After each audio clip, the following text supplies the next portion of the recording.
लेकिन एक शेर बोलूंगा खाली आपको कि मैं अभी जो है तो ये निवेदन दे के आया हूँ तहसीलदार से वहां पर देकर आ गया। ये जो आपका पैगाम था ये हमें डिजिटल कमीशन के थ्रू जो है तो राज्यपाल तक पहुंचा दिया। और आपसे सिर्फ इतना ही कहूंगा कि जब ये समिति बनी है ये रोड पर इसकी लड़ाई लड़ेगी और सुप्रीम कोर्ट तक की लड़ाई लड़ने के लिए तैयार है। और कोई मेडिकल आज औरंगाबाद के नाम को तब्दील करके समझ नहीं कर सकता। तो आपको एक शेर के साथ आपको मदद चाहूंगा तो किनारों से जो टकराता है उसे तूफान कहते हैं। किनारों से जो टकराता है उसे तूफान कहते हैं और तूफानों से जो टकराता है उसे औरंगाबाद का नौजवान मुबारक साहब के मुस्तैद है आप लोग। कई तरह बारिश के अंदर जैसा मेरे साथ रणदीप गली साहब ने कहा था कल कि आंधी आए तूफान है जो बारिश है औरंगाबाद का नौजवान इस मोर्चे में शामिल होगा और औरंगाबाद का नाम तब्दील करने वालों की हर साजिश को नाकाम बनाएगा। शुक्रिया। वो बारिश में भीग रहे हैं और मैं अगर जैकेट पहनकर अपने आप को बारिश से बचा रहा हूं तो मेरे हिसाब से गलत होगा। मैं आप लोगों के साथ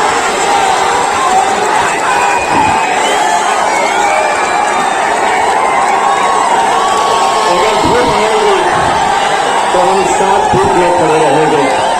अगर आंधी आएगी तूफान आएंगे तो हम साथ में मिलकर मुकाबला करेंगे।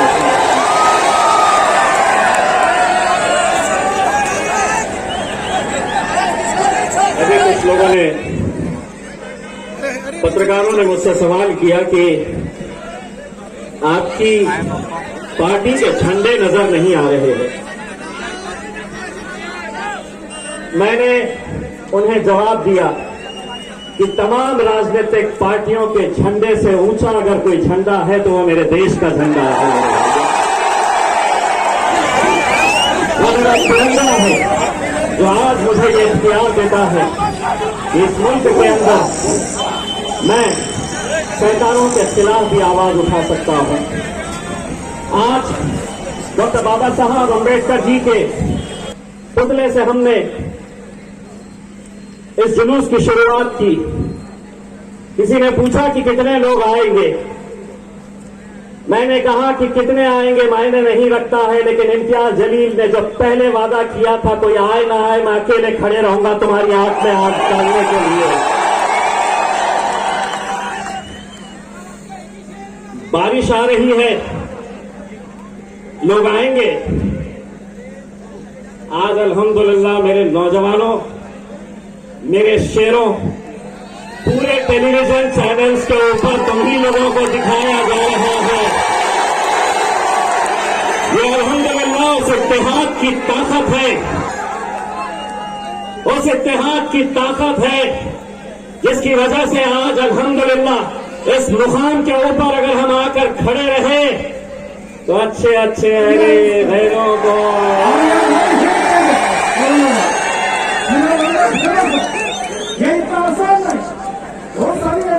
मैं ये मानकर चलता हूं कि किसी भी शहर का नाम के साथ एक आइडेंटिटी जुड़ी होती है, हमारी शख्सियत जुड़ी होती है। पिछले न जाने कितने सालों से औरंगाबाद शहर अपनी तारीख के लिए जाना जाता है, इतिहास के लिए जाना जाता है।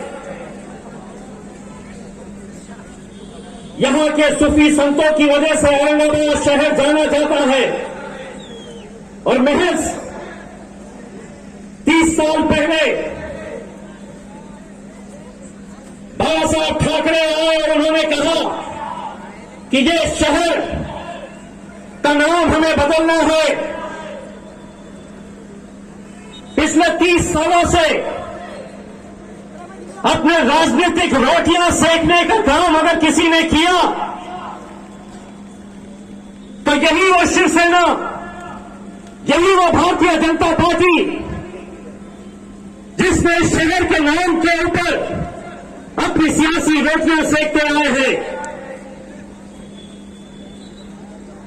आज जब ये फैसला लिया गया तो एक बात अच्छी तरह से समझ लो कि किसी छत्रपति संभाजी महाराज के प्यार में, आदर में, सम्मान में नहीं लिया गया। जब कुर्सी लड़खड़ाने लगी, पैर खबर में लटके हुए नजर आने लगे, तो बोले चलो 30 साल से दुकानें उन्हीं के नाम पे चला रहे थे, आखिरी बार फिर से चला लो। उन्होंने तो ले लिए। फिर एक शेर सेना दूसरी तैयार हो गई, वो बोले नहीं उनने गलत लिया, उसका ठहराव है नहीं, गलत है वो ठहराव, मैं लेने वाला। भारतीय जनता पार्टी बोली नहीं उनको अधिकार ही नहीं था, अब हम लेने वाले हैं। ये कोई छत्रपति संभाजी महाराज के प्यार, आदर और सम्मान के अंदर लिया गया फैसला नहीं है। अगर इतना ही आदर था, इतना ही सम्मान था इन महापुरुषों के लिए, तो 2014 के अंदर सरकार किसकी थी?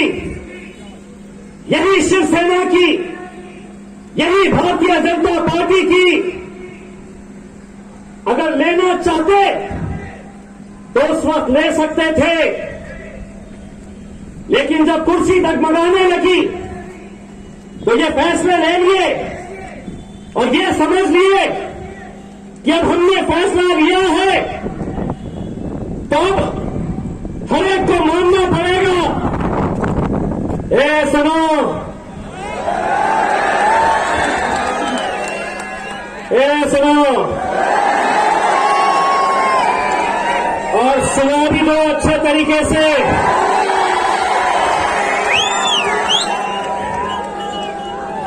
ये मुल्क अगर चलेगा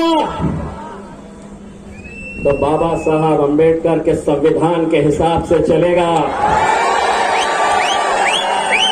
और तुम समझेंगे हमारी हुकूमत है, हम मुख्यमंत्री है, हम मंत्री है, हम जो फैसला ले लेंगे मुंबई में बैठकर वो औरंगाबाद की आवाम को कबूल करना पड़ेगा।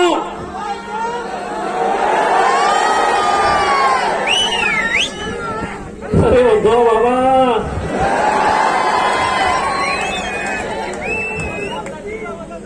ये नान खलिया खाते हैं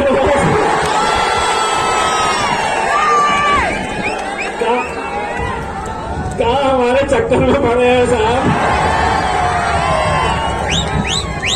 और हम वो पार्टियों की तरफ से भी नहीं आते हैं जिनको बैठो बोले तो बैठ गए, उठो उठ गए।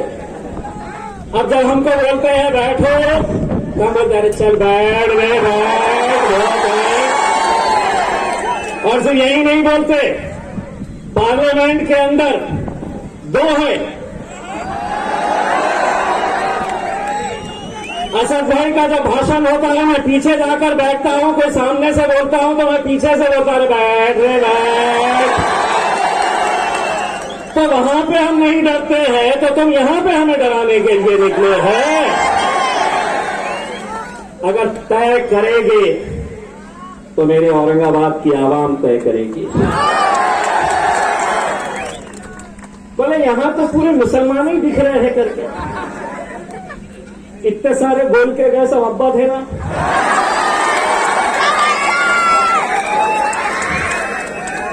सभी जाति, सभी धर्म, सभी मजहब के लोग इस मुद्दे से जुड़े हैं।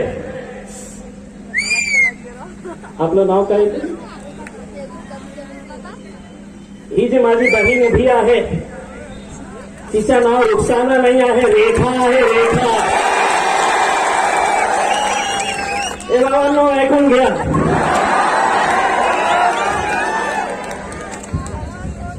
दोस्तों आज इस मुल्क के अंदर एक ऐसी सियासत चल रही है कि जहां पर कई सारे फैसले हम पर लादे जा रहे हैं। ये मुल्क जमहूरियत है, डेमोक्रेसी है, और इस मुल्क के अंदर हुकूमतें बड़ी नहीं होती है, आवाम बड़ी होती है। ये आवाम है जो हुकूमत बनाती है। लेकिन इसके बावजूद भी जो जोर जबरदस्ती करके ये जो फैसले लिए जा रहे हैं और ये फैसले हम पर लादे जा रहे, हम आज साफ तरीके से ये बताना चाहते हैं कि छत्रपति संभाजी महाराज रहो, छत्रपति शिवाजी महाराज रहो, डॉक्टर बाबा साहब अंबेडकर हो, फुले शाहू हो, इन लोगों का नाम हमें कभी भी अपने राजनीतिक स्वार्थ के लिए नहीं किया है। हमने अपनी राजनीतिक रोटियां सेकने के लिए इन महापुरुषों का नाम नहीं लिया है। अगर तुम्हें छत्रपति संभाजी महाराज के ऊपर कोई शहर बनाना है, नाम रखना है, तो एक अंतर्राष्ट्रीय दर्जे का शहर बनाओ और उसका प्रस्ताव हम लेकर आएंगे कि इस अंतर्राष्ट्रीय दर्जे का शहर जो है उसका नाम संभाजी महाराज होना चाहिए। हम ये प्रस्ताव लेकर आएंगे। लेकिन आज ये समझ रहे हैं कि हमारी 3 पार्टी की हुकूमत है, हमने कर लिए। सेना का तो समझ में आ रहा था। कल एक साहब आके गए,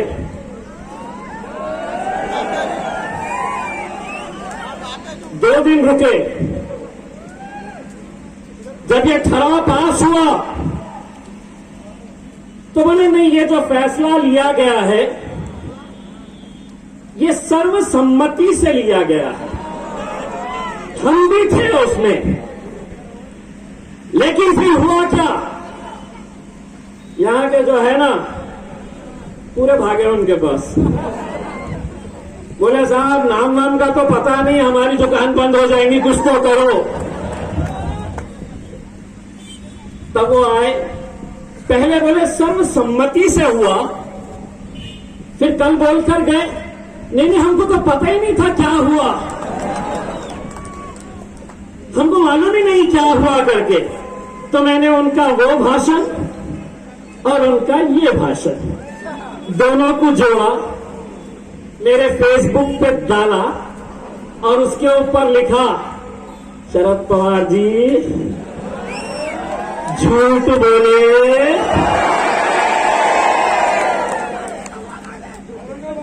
सुने, मैं आगे ही बोला।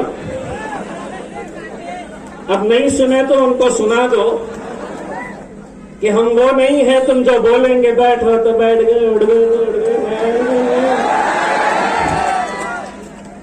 एक बार फिर से सुनो, झूठ बोले और कौवा भी बहुत खतरनाक है, ये भी समझ लो। हमसे कहा गया कि आज ये आंदोलन की आप शुरुआत कर रहे हैं।